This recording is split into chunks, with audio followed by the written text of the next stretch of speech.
There it is. Back like we never left. That's right. Episode 6, we're here again, guys. Welcome to Business Cousins. I am Tasha Ware. I am the CEO and founder of HLS Collective, and I help busy women with overwhelm with bringing structure and stability to their life through wellness and fitness. Hello, and I'm Bruce, your better questions coach. I make sales simple by teaching you to ask better questions. And I really need to expound on that because I help a lot of teams that are customer facing, even if they're not in sales. We'll get to that. How you Yeah. been, cousin? Hey, I'm good, cousin. Well, a long 2 days. I feel like when it gets to Tuesday at this time, I'm like, it's like a whirlwind. It's like I did this, I had a meeting, I did that, I had a client, and yeah. But I'm always glad to see you. It kind of puts things back in perspective. They go, okay, and woosah, and let me dump my business stuff on Bruce because he's gonna have some better answers for my better question. Yes. Speaking of better questions, I understand you finished reading my book. I did indeed, and it was very enlightening. I'm glad I took the time to read it. Read it fairly quickly. I'm glad it was a quick read. I learned from it. I learned things that I need to be a little bit more introspective about in my business, and what questions I am asking, and what questions people may have for me. More That's a importantly, good one. so that I can have clarity in what I'm offering and what how Mm, I can and how I can serve the people that I would like to serve. mm. Well, And thank you for the opportunity to serve. Yeah, I wrote it simple because I know how I am. You stay busy, I stay busy. I don't have time to read no novels. Trying to get to the sauce. So I need the gems. So I'm glad. Yeah, that's been life changing for me. yeah, Where we can talk about AI, we can talk about leadership courses, and we talk about if you ask better questions, you're already 80% there. yeah, and I think that's the part that was eye opening. What questions I used to ask when I was in gym have Mhm. to be different now that my company is virtual, and that Mm, my clientele, they all have kind of evolved. I no longer have the 20 somethings. They are now 40 somethings and 50 somethings. So mm, the questions to bring those people in have to be different. And I think it will give clarity not only to the business, but to their lives. mhm. And so the 4P framework was fairly easy to follow, to break down and say, oh, okay, what is the promise? What is, so I appreciated that. And that's from the 4Ps is used in other things as well, right? Or did you Oh, create that? I hope not. Yeah, I created Okay, it. and then I say that because I've done a workshop or some work when I was setting up my new project manager tool, and it was 4 quadrants, and I'm like, is this similar? Quadrant seems to be a popular um, like framing for ideas. Hmm. So you've definitely seen the quadrant before in whichever spaces, but this I'll double check because I'm working on the trademarks, everything. Okay, You get that search. It should be a unique and original idea. I believe so, and I was like, is it so profound that I feel like I've read it before? Or It's because it's so simple, and this is something I struggle with. I want to make it profound, but it's so simple. And yeah. you've had all those ideas individually, probably at some point, but this is the first time someone's put them all together. And So that makes sense. That's the motivation behind my community, is to keep it simple. Like, it is 4 pillars as well. So nice. within that, they could each have complications within them. However, they're pretty straightforward. It's like, That might need to be the book right there. really? Yeah, because a lot of people write about the biography, and honestly, it's it's not the point. And I think I talk about that in chapter 4 on the introduction. Mm-hmm. We talk about the transformation, we talk about the promise. So writing a book on the pillars might be a really great place to start, and Hmm. then write the biography second. Yeah, I can see that because our pillars are very simple. Mindfulness, movement, nutrition, and sleep and recovery. And if Mm, you can tackle those daily, just one of those 4 things on a regular basis for years on years and years, your life will be changed. And people neglect simple things like drinking their water, and mm, and sleeping, and knowing the amount of sleep they actually need, and not that they're just getting, because what's allowed to them at the moment, but really understanding, yeah, you can live off 6 hours, but how are you functioning at your highest? Yeah. Probably closer to the 8, especially if you're female. Yeah. Scientifically, not my opinion, per fact. So that's good. See, that's the type of simplicity that gives people clarity, and clarity creates confidence. So take action. When they take action, it'll work. And then they're like, oh, this book changed my life, which is partially true, but they changed their life, right? You just gave them the tools. Exactly. And be on the journey with them so they can do it consistently. Because that's the hardest part. A lot of times my clients know the answer. They have the answer, or they can find it. It's just implementing it day after day after day after day that seems to be the pain point. Yeah. It's the consistency. But that's good. You said that's good? That's huge, because you said something really important. They could find the answers.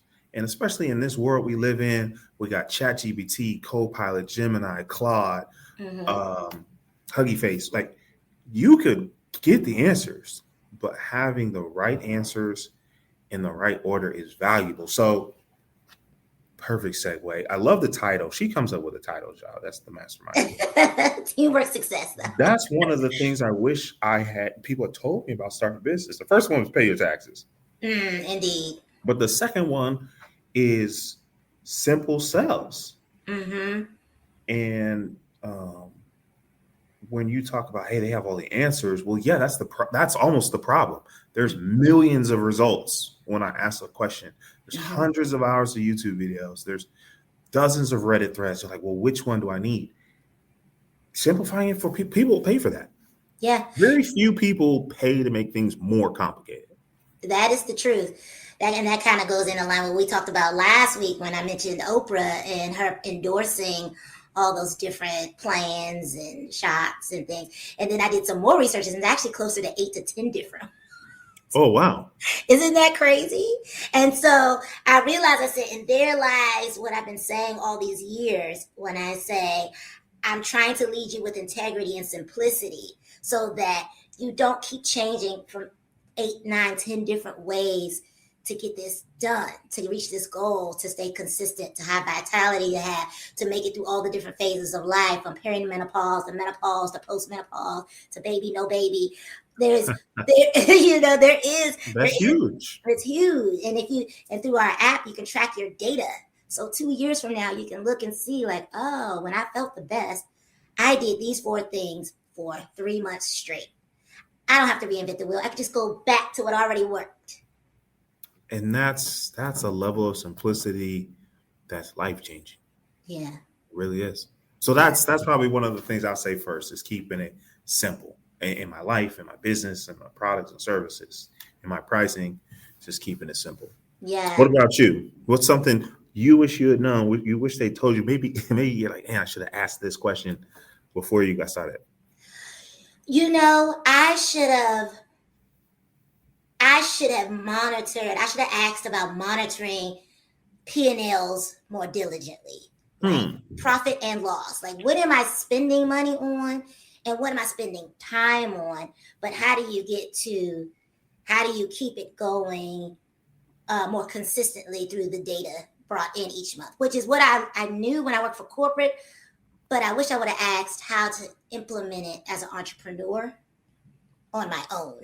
Yeah. Faster. Like, where does that live? That's something that I would look back at the day and you're like, whoa, I brought in that much? That was great. Like, who knew? But if I would have tracked how I got there, I could have replicated it. That's a big one. And then I could have given that to my coaches so that they could replicate it. Because that was a pain point throughout the years. Is how do I replicate it with my coaches who also have the same vision to move us all in the right direction? So the first pain point you mentioned was being able to stay consistent through life changes. Mm-hmm. And the second one was, how do I teach other people, other coaches, personal trainers, who may be professionals, but personal trainers, how that help them duplicate and scale. That's good. Yeah. That's good. These are the type of things we take for granted and people will pay for. I agree.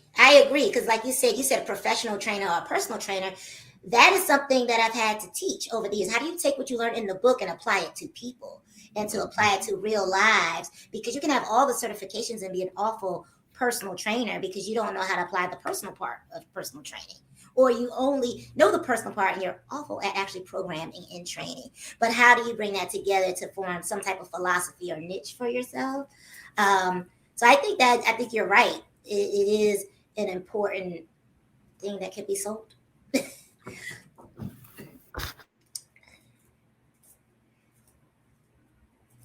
And work never ends, everyone. If you're coming in, we're shooting our pod.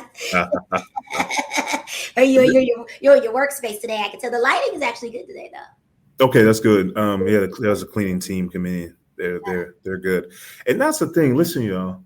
Let's detour for a minute, and this isn't off topic. It's don't wait for it to slow down. Like, don't wait for it to be convenient. Don't wait for it to be the perfect timing. Don't wait at all. Success loves speed. Mm-hmm. And my little tangent on this, it doesn't mean making reckless decisions. It doesn't even mean moving fast. Stay with me. When I tell you success loves speed, it's the time between making a decision and taking action. Mm-hmm. Mm-hmm. And a lot of folks, like, this podcast is a perfect example. We didn't have mics, shot an episode, we got mics. The next episode needed lighting, shot an episode, the lighting arrived, set it up, then we shot another episode. We would be on episode 1, maybe 2, if we waited. Like, oh, we don't have all this together. Absolutely. I think the first one, do we even use StreamYard on the first one? No, I think we just we were on Zoom having a meeting, and you said, can we just hit record? And I said, sure. Podcast on Zoom is crazy. But I appreciate that you said, let's just do it. And now here we are, episode 6, because you can't let those obstacles get in your way when you're an entrepreneur, because it's going to always be something. There's always something. Websites, and that's not even to be negative. No. Yes, it's sometimes going to be websites fell down, but oh wait, website was great. It just didn't work. Yeah. Oh man, I got to update my mobile version. Apparently, I was like, what? Why didn't anyone tell me? Yeah, take action. And listen, we have a very simple goal. We have, was it 10 episodes? We just want to get to 11. Mm-hmm. Mm-hmm. And that's really where we want to break some patterns of. We were doing some research. You could go back and listen to the first episode where a lot of podcasts don't make it past 6 episodes and fewer make it past 10. So like, all we got to do, and to be the longest running podcast, is get to 11 episodes. That's a crazy statistic. The bar is low. And Colin just said consistency is key, and we definitely believe that. Oh, Colin's on there? Yeah. That's my guy. Hey, shout out to Blue Gopher out of Columbus, Ohio. Shout out to my Sands. Go my Sands. Colin J. White. I appreciate you, family. I appreciate you. I believe you keep swinging that axe. Darnell, what's up, boss? Long time no talk. Hey, shoot me a message, man. We'll reconnect. Oh, yeah. And hello.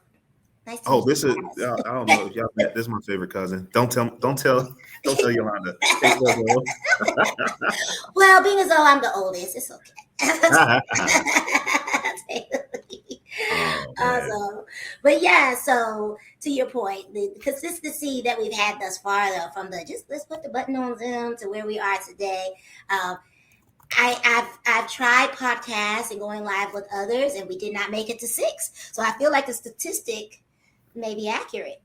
Yeah. So you know what? I'm glad you said that, because I want you all to realize we do not get it right the first time every time. No. I actually started a podcast. It was called Business Church. Oh. And right, that's kind of catchy, right? Yeah. And I would do segments on Sundays, and I was like, hey, listen, this is really a way of life. Like, this is a spiritual journey. And it was a good concept. Colin was a guest on that one. Mm-hmm. I made it to 6 episodes. Oh. Okay. Well, we're going to make it to 7 and 8, 9, 10. So here we go. So what would you say you wish you knew when you started your business or something? This one, I quote the great Louisiana poet Juvenile. It's slow motion. I, Uh, I I think a lot of times, but we get the highlight reel. We've heard this before on social media. A lot of times they show you chapter 25 and not chapters 1 through 5. mm-hmm, Um, and that sometimes slow progress is better than stopping, right? mm-hmm, mm-hmm. One of my favorite poems, he says, "Rest if you must, but don't you quit." And Mm-hmm. that resting isn't failure. Uh, those are just all words to say the same thing. Just keep going. I think Mm-hmm. that's the most valuable thing I can tell you is keep going. It's all part of the journey. It's all. Yeah, I would say my husband reminds me of that often because I've officially been independent 9 years. I've been Let's self-employed. clap it up for that. Do we have a laugh track? Like, Oh yeah, I forgot pew, all pew, those pew, numbers. pew. Yes. So it's 6 years of this company, specifically of HLS Collective. So I do have to sit back and, like you said, it is a slow motion. It is you do have to kind of keep your feet to the fire, but it's a slow rumble. It's Mhm. not, we're smoking some pork. We're not. Mm. It's going to take some time for the flavor to develop and the fat to do what it's supposed to do. Mhm. But when you get it, oh, it feels worth it. When I have my events or when my clients say, "Oh, you're doing such a great job," and like I was telling Bruce earlier, I've had clients since 2008, 9 that are still rocking with me, and to look at their progress, to look at who they are now and who they may have been if we had never crossed paths, is definitely fulfilling, and that's what keeps me going on this journey. So I Yeah, appreciate. that's beautiful. Listen, if you're new here, there's two things that's going to happen every single episode. We're going to talk about one of our family members because we love our family, we love working, and we're going to talk about food. It's just going to We're happen. gonna talk about food for sure. Thank you, Colin. I appreciate that. Yeah, we're definitely gonna talk about food. And Definitely. my brother moved around the corner, and he definitely smoked some pork the other day, which is where that reference That came. was because that was very Yeah, specific. it was very specific, right? Shout out to Andre. He put some ribs the week before. I said, "Oh, God bless you, brother."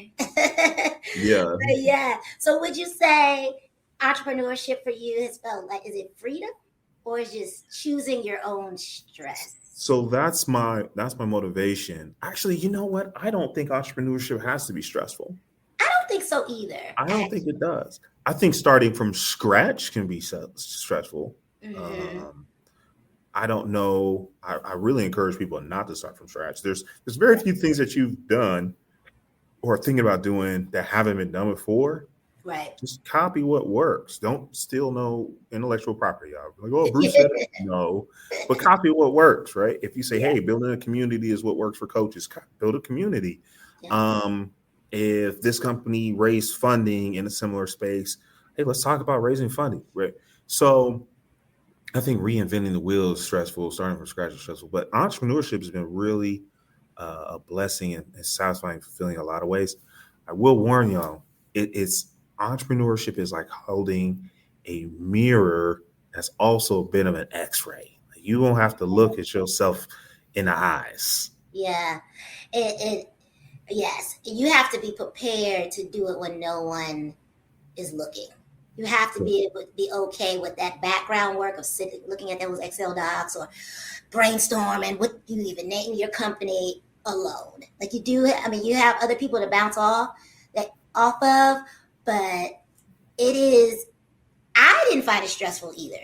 To your Mm-mm. point, I don't find it stressful. I think it's because I have the choice to work with who I want to work with every day, or I can do work alone because I know I need to dial in. It was way more stressful working for Ghost Gym Corporate for 15 years. Absolutely. Absolutely, because it was on a whim or whatever political thing was going on. They could change your comp plan any day, make up reasons to fire your best employee, and you just didn't have any control. Mhm. I got transferred to all kind of gyms, which they technically were raises, but I was leaving people behind that I had nurtured and I had helped grow as trainers. So it was way more stressful. And the glass ceiling was real. It's very real. Man, that's why I became an entrepreneur. Did I tell this story already? Where they wouldn't promote me? No, but that's why I became an entrepreneur. Yeah, That's exactly why I became an entrepreneur. I had got into sales. I'll tell that story later. And I started off okay. And one day I made a commitment. I'm rereading Think and Grow Rich. Mm-hmm. And that's one of the steps of towards riches is just to decide, right? To decisions. Anyway, so I made a decision. I was like, I want to be the best. And so I was going to training every day. I was reading books. I was listening to podcasts. I was working extra shifts. And I ended up being the literal best, top 100 nationwide in a company of 7,000 employees. I'm like, let's go. So now I'm like, hey, you know what's next? Let me build a team. Let's duplicate my success. And they're like, oh, well, you don't have enough experience. And so I go volunteer at Toastmasters. I'll tell that story sometime. And then what happened? I made an error, just a clerical error, nothing crazy. No one died, right? That, you got to wait 12 months after this documentation before you can be promoted. I'm like, all right, that seems extreme, but fine. Because it was corrected, right? I'm the one that found it. And I fixed it. Fast forward, the same year, someone else made the exact same mistake. And then they got promoted 90 days later. Oh. And I was like, okay. I was like, all right, cool. Oh, yeah, that'll do it. That'll do it. That is, mine isn't quite like that, but I definitely put blood, sweat, and tears secretly because I didn't crack work. But I was top performer on the East Coast Fitness Manager for almost like 6 years straight at a location on Capitol. Back to back, like hit any goal you put in front of me, it was hit. So then they promoted me to having 2 gyms, and then they started sending me 2 gyms that were so underperforming. They knew that they were closing them down. Like they knew they were closing them down. So exactly, and I didn't understand that. I'm like, oh, you put me in a place that doesn't have air conditioning. It's not so. What am I supposed to do with a gym with no air conditioning? Like you can't sell $2,000 in personal training when they can't even use half the facility. So, damn. So they're like, well, either she's gonna work a miracle or we can blame her. Damn. So what ended up happening was that's called the okie doke. It was the okie doke. I got look. So luckily I got out. I got out, but I moved. I did get promoted from there because it was a combination of what the revenue was for the month. I got put at a very expensive gym that the revenue could match my salary, but I didn't have to have 2. I had 1. All was right. Went back to number 1 again. Started killing it again. And then when it came time to be regional, because I was training other fitness managers, I was going to all the different locations because now at this point I had done 6 different locations. I got passed up for the 3rd time for 3 times. Yes. But I don't understand. If this person everywhere she goes leaves success, like selfishly, I'm looking at the math. I'm like, damn, I got to put Tasha Ware in a position where she can make me some more money. Like selfishly, like I don't understand. And exactly. And then the cherry on top was I was told my reasoning for not getting the promotion is that I didn't have a personal training culture in my facility. What does that mean? What does that mean, Kobe Bryant? And it was ironically a decade prior, I was literally hired, and my senior fitness manager, he said, I'm hiring you to build a training culture. And that is exactly what I did at every location. So I said, oh, absolutely not. That I will not take. And that's why people be like, well, no one wants to work anymore. Why? You gonna treat them like this and not pay them? Right. I'm telling you, any organization I've led, any team I've led, they love working for me. Me my too. secret is simple. I just treat them like people. Just treat them like people. Give them the tools that they need to be successful. Yep. Tools and skills. You know I love me some new skills. Yes, I'm trying to tell you. Tools and skills. Like, let me tell you, say it like this, do it like this. How about that? You know, just an affirming evaluation of where they are and where they could be. That's a big one. That's a big one because it's real quick. Oh, you did this wrong. You did this wrong. You did this wrong. But you never tell them what they did right. Man, positive reinforcement is more effective than negative. Absolutely. And back to the family. I come from a positive family. I come from a positive environment. I wasn't reared in a space of negativity, so I don't manage that way. I don't like to speak down to people. I see value in whatever you're bringing to the table, whatever you put into yourself. So that management style doesn't work on me. I am very rebellious when it's come my way, Mhm. where I have pushed back against comp plans and all kind of things. But I actually like managing people. I like us building as a team and growing and going somewhere together, like a corporate family. Yeah, I was reflecting on this when I was playing some video games, and I was looking at my top 5 most played games, Mm. and it's it was a co-op game, it was a multiplayer game, it was a co-op game, it was a co-op game, and it was a puzzle game. Mm. And I was like, that's interesting Mm-hmm. because it's the same way in my career. I love working with a team. Yeah. Yeah. I never imagined, as much as I do it as a solopreneur, I never imagined staying. I actually haven't stayed in solo but so long. Even this is a collaboration. This is Right. something that I'm doing with someone else. And I'm always looking to bring someone on to be a part of the journey that I see the optimism of how great it could be. I'm like, why not come with me? Like, let's just go. Let's do it together. Let's go. You And know? that's why I try and explain to folks that you have a good team. Let's say you can do 1 million and I can do 1 million. Right? That's Mm-hmm. fine. Together we could do 3. Together Right? we can do absolutely. Or 30. We're Because not why gonna not? put a limit on it. Because why not? So do you want to do it by yourself or do you want to get rich? Right. And this That's is how. for the introverts too. Listen, you may not want to start a podcast. I have a lot of different voices having different opinions on that. But my argument is this is simply leverage your strengths and make sure your team has the opposite. Mm-hmm. Mm-hmm. And that's something I've done over the years. I would sometimes, obviously, I don't look like some big 230 pound, 6'4" personal trainer, but I would hire 2 of them so Mhm. that I can send clients that prefer that aesthetic to my own. It is, you have to build your team to on their strengths, not your strength. Mhm. So I enjoy that as well, especially in personal training where there's so many different niches that you can kind of fall into. You got sports performance, you got weight loss, Oh you yeah. Powerlifters is a whole nother. now there's a High Rocks now, which is the new basically CrossFit. There's so many ways. Runners, whole nother ball game. Mhm. And I don't try to pretend that I can cover all of it, but I can put you in a position to be in front of the right person so that There you we know go. the solution. But yeah. So in working with family, do you feel like it brought family closer or exposed some So personalities? it definitely exposed me It's as of my ability and inabilities as a leader. okay. Um, I'm thankful that I worked with family because they're a little bit more honest with where I need to improve, and so that's helped me improve in all other areas. With people who don't know me, they might have just quit, right? Mm-hmm. So largely working with family's been real positive. Yeah. What the transparency is, I don't know how much they enjoy working with me. Yeah.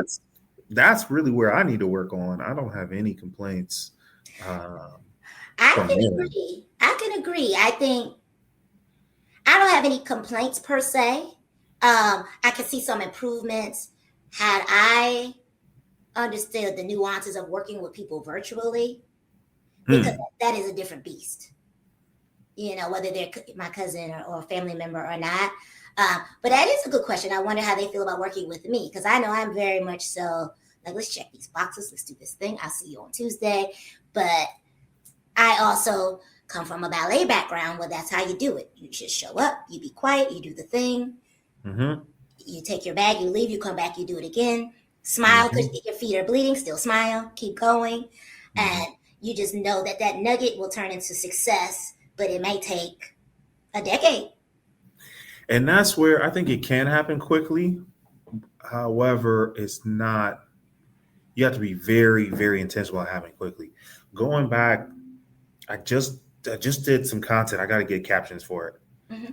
And I said the reason I like to hire is athletes, food service, and athletes, food service, I can't remember the third one, is resilience. It's resilience. Mm-hmm. It's because they're willing to do the work when no one's looking, even if there's no results, because you got to do 2 a days. Shout out to those athletes. But the game's not for a couple months, right? Mm-hmm. So I think entrepreneurship definitely takes a different level of resilience. Yeah, you can add dancers, ballerinas to that because it's the same thing. Those are athletes. Those are definitely athletes. You're putting us in the athlete category. Absolutely. Okay. Oh, you don't think it is? Okay, go work out. Well, absolutely. Mm-hmm. I mean, I was also captain cheerleading squad, and we were part of the athletic department. So I see us as athletes, but I just had to have clarification because everyone understood. Man, yeah. Work out them one good time. For anyone who don't believe, work out with them one good time. Let me know how that goes for you. Indeed. But yes, it's the show up for me. And my friends, they are successful. And I know all the ones that aren't dancing anymore, they're still successful. And they are proving that those skills that we learned back then have been transferable for sure. Man, we should talk about hiring. Oh, yeah. Next episode, let's make a note. Let's talk about hiring. Okay. Is it interesting? Did we ever take your DISC profile? Which profile? It's called DISC. It's a personality assessment. Mm-mm. You know what? I might go ahead and get certified to do that. So what I like about this, it talks about how we interact with other people. Mm-hmm. So I really like to use it for hiring and then for leadership.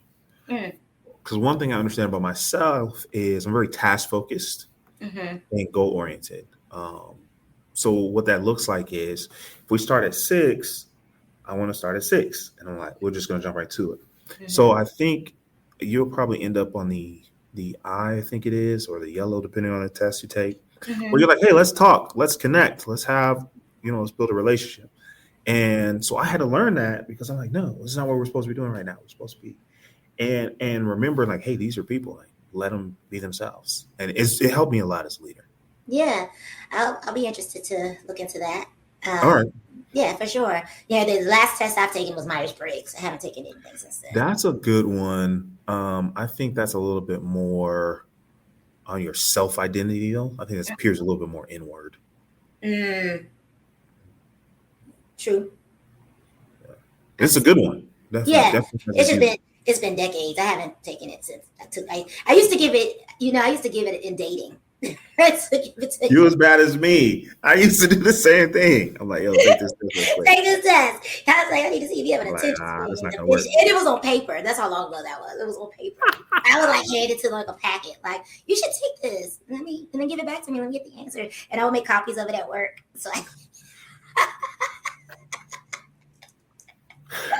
that's comedy. Yeah, including my husband. He took it back in the day. Yeah, my partner, she took the disc for me, but bless her heart, she put up with my foolishness. Yeah, we got it honestly. So, Well, I think this was a great episode. I mean, I definitely learned a lot. I don't know about you. No, yeah, it was great. It was great self-reflection. So, for the show notes, I think, let's see, we talked about resilience. We talked about communication. We talked about food. We talked about pain points. Consistency. Consistency is key. Yes. So, yeah, I think, again, these conversations we might have a guiding point, but they're not scripted for a reason. We do them live for a reason, because we want you to know we're not perfect. We're just getting better every day. That's right. And that's our hope and prayer for you on your journey, whatever it looks like, that you can come along with it. So thanks for tuning in to the Business Coach Podcast. Yes. See you soon. Tell a friend to tell a friend. We'll see you soon. See you soon. Bye, cousin. Bye, cousin.